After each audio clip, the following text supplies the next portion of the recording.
Hi friends! Thanks for tuning in. If you like this video, please give it a like, comment below, and take a moment to subscribe to our channel. Pointe-Saint-Pierre is a charming and historic spot on the beautiful Gaspé Peninsula in Quebec.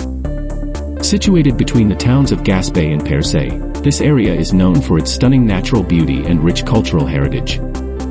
Pointe-Saint-Pierre has been an important location for centuries. Starting in the 16th century, European fishermen from Basque Country, Brittany, and Normandy used this area as a base, due to its proximity to rich fishing waters and its sheltered cove. By the mid-19th century, the community had grown to over 200 people, thriving on fishing and maritime activities.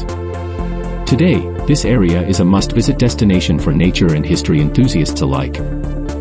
It has been designated as an important bird area, offering a haven for countless bird species. Thank you very much. From October to April, you might spot long-tailed ducks, common eiders, and even the rare Barrow's goldeneye.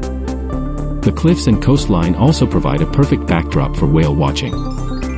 Pointe-Saint-Pierre is also a treasure trove of natural beauty. The Pointe Verte Coastal Trail, a 2-kilometer loop, lets you walk through meadows and forests while taking in breathtaking views of the Gulf of St. Lawrence. You can hear the waves crashing as you stroll through this peaceful area. Whether you're here for birdwatching, hiking, or just to soak up the history, Pointe-Saint-Pierre is a slice of paradise on the Gaspé Peninsula.